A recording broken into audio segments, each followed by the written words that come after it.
All right, Saagar, what's on your radar? Well, the country's engulfed in flames. Tensions are high. Apparently, everybody's priors are confirmed. If you hate police and you want to burn everything down, there's a lot to cherry pick from. If you're pro-police, you want law and order, there's also plenty to choose. One thing that remains constant, though, for the Democratic Party and the elite media in the year 2020, that's, of course, Russiagate delusions. The story of how we got right back to the core conspiracy at the heart of the Democratic Party is a spellbinding and a crazy tale. In the beginning, pretty much every political person, right and left, agreed that the officers involved with George Floyd's death were murderers who should be brought to justice. The county prosecutor, he delayed filing charges by a few days, sparking major protests which devolved into riots on Wednesday evening, culminating in the looting of the Target store. Now, the burning down of an affordable housing complex and other areas in Minneapolis, that sparked a debate. The right immediately came down against the riots and looting, advocating for stronger police action against violent protesters, but the left and the media went in a different direction. It's just property, they said. People are angry.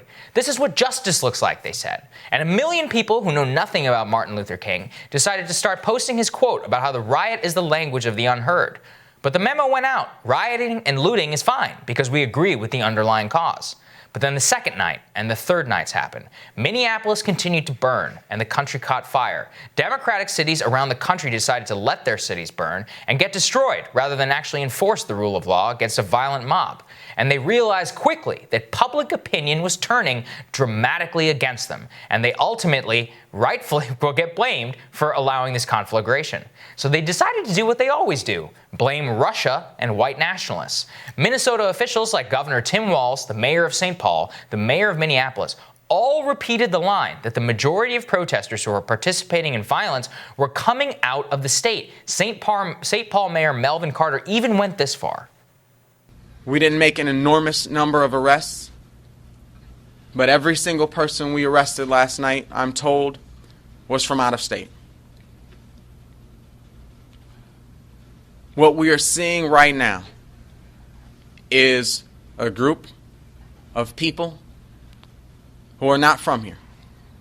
As I talk to my friends who have been in this movement for a very long time, who wake up in this movement every day, and I ask them what they're seeing, what they're feeling, what they're hearing, to a person, I hear them say, we don't know these folks.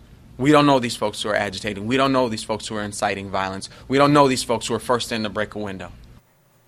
Governor Walz even insinuated that organizers of the protests were organizing on the dark web, and Minnesota officials began concocting a story that really it was foreign and domestic, quote, outside forces who were responsible for the violence. Now, who do you go to when you need to launder something epically stupid? Well, MSNBC's Joy Reid, of course.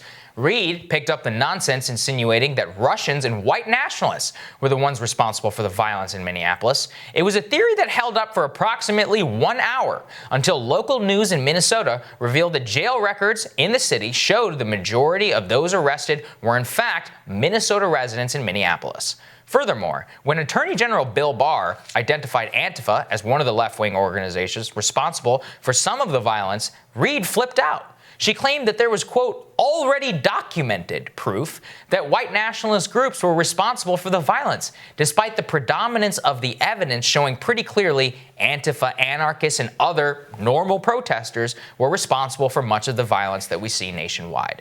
Even Obama's former national security advisor, Susan Rice, got in on the action a day later on Sunday, telling CNN that strife we see is, quote, right out of the Russian playbook. I'm not reading the intelligence today or these days, but based on my experience, this is right out of the Russian playbook as well. That shows a true sickness at the heart of these establishment Democrats. They wanted to play act revolution and protesting, looting, and more until the situation actually got out of control. And the moment things actually got out of control, the only way they could actually credibly say they believe in law and order was to paint Russians and white nationalists as culprits, because it's only those groups in the eyes of the left that the state is allowed to crack down on. Now, I have a better idea. The state's responsibility is to protect its citizens and keep order on their behalf, regardless of what political cause is the justification for violence on the streets. Those who justify violence, looting, and the damage that we see must live with the impact of what they tried to justify. They have to own it. they have to own the pain of this one. I live in the high-rise right back here, and I seen them as they came down Lake Street. But then they turned and started coming over here, and I'm sitting out looking out my window. And they went straight to Office Max, the dollar store, and every store over here that I go to. I have nowhere to go now.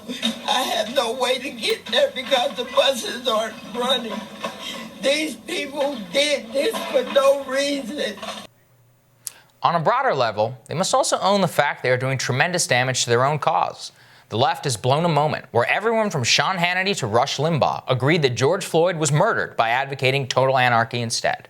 Now, I offer as evidence my own Martin Luther King quote. He warned in 1968, "Every time a riot develops, it helps George Wallace and could instead bring rightist rule." Dr. King was right, as reams of evidence that we now know points to, from 1968 showing that proximity to nonviolent protests increased overall support for an issue, while violent protest had the opposite effect and a substantial impact on Richard Nixon's re-election.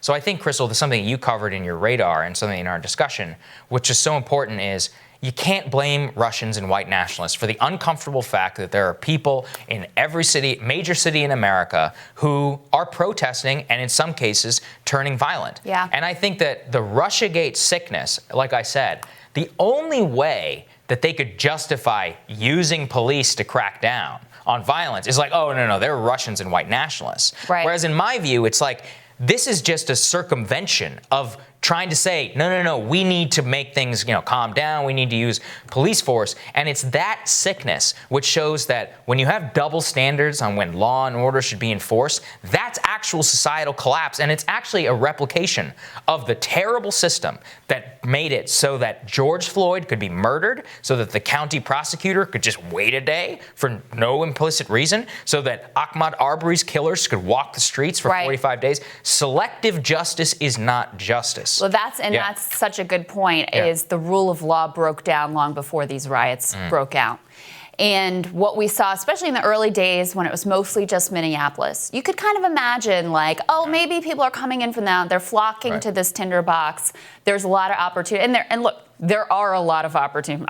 White nationalists, Antifa, there are lots of people who just want to go and steal stuff. I mean, there are plenty of opportunists. There are plenty of immoral actors. That is all the case. But when you have protests and riots in practically every major city in the country, first of all, no one has control of this thing. No. Like the idea that the media is directing it, or the president, or Barr, or the Russians. Yes. Like, no. I mean, that's what's so unnerving, and that's why the dynamic is so potent, is because it is literally out of control. You can't say, look, is Antifa involved? Sure. Are there massive, powerful Antifa branches in every city in the country? No. Right? That's absurd as well. But that's the piece that people don't want to look at. They want to imagine that in this country, in the world, in society at large, that we've got these people over here who are the good people and these people over here who are the bad people. And if you're on the right or on the left, where you see that line of who's good, where the police fall, where they don't fall, all those things are mixed up. But in a situation like this, with conflagrations in every single city in the country, you can no longer easily divide that line. You can no longer indulge it's always been fiction, right? You can no longer indulge that fiction that here are the good ones and here are the bad ones. And that's why it's so potent and so powerful. Look, is this the way to get change in the country? I read that same study, Rostow, and I think that that's an important piece of information, right? That based on the research previously, that riots help to increase Richard Nixon's vote share and decrease vote share for Democratic politicians, right? That dynamic exists. It wasn't dramatic. It was a relatively small effect, but it was an effect that we should look at. But I think part of the context too is that look at who our choices are on the ballot. If you're someone who cares about racial justice and economic justice, your choices are Donald Trump, which I think, many of you know why that would be an unacceptable choice from my point of view, And Joe Biden, who as recently as a week ago was still saying, yay, 94 crime bill, and how can Hillary Clinton have said anything wrong about it? And who, even in his own person, I mean, he helps architect the system of mass incarceration that would lock up so many, especially poor men, especially poor black and brown men, for drug crimes, some of which his own son has committed, while he has made tons of money on court. So even in that instance of that one person, and I'm not trying to like pin this all on Joe Biden, but it's a perfect example of how people would look at this and go, we've been marching, we've been voting, it hasn't done anything, we finally have your attention. I understand that view. It's deeply nihilistic, and that's why I just have to push back on it from the idea of we have to remember the actual legacy of Dr. Martin Luther King, which is that Dr. Martin Luther King was a master tactician and politician of the organizing of outside force, but working with the NAACP and the political leaders at the time within the political system to accomplish the extraordinary act of the Civil Rights Act of 1964 and the Voting Rights Act. Right. And that legacy shows that change can happen within the system. That, yes, even with Lyndon B. Johnson, who is a personal racist, can be forced to act for his own political gain and get Republican votes and destroy the racist Democratic Southern senators through masterful use of the political system. So this is my, as a man who is against the system and who has spoken about it many times, I still believe in the legacy of Dr. King and political change. Why was there so much pressure there? And that was not a peaceful time. So it wasn't. That was not a peaceful time, and you had this duality of MLK and Malcolm, right? Mm-hmm. So MLK is able to work through the system in part because people don't want to go the other way, because they want to embrace nonviolence as the path forward instead of the alternative. Is he as successful? Is that movement as successful without that other threat existing? I think that's an open question. It's a counterfactual. I mean, there's just no way to know. I do know what the doctor came in that same speech that everybody's passing around. That was a speech against riots. That was a speech for what I'm discussing, nonviolence, about using the political system, enacting political change. And Dr. King was against this for a reason, because he knew that it was the explicit way to not get what he wanted, what he fought for his entire life. Right. And I really encourage everybody to go, look, it's a nuanced discussion. But it is. But it also was a speech about exactly what we're seeing now, is that if you don't institute these changes through the system, this is not in my control. Right. And that's exactly what we're seeing right now in the country. And we talked already about how there are no leaders anywhere to be found in the nation. And it's a complete vacuum of leadership all the way around. And I think that is an important part of why we see what's unfolding exactly right now. There's a 3-volume series, Parting the Waters, on the history of the civil rights movement. I really encourage everybody to go read it. Next on Rising, our friend Nina Turner is going to share her perspective on some comments that Dr. Cornel West made and whether she believes America is a failed social experiment when Rising returns.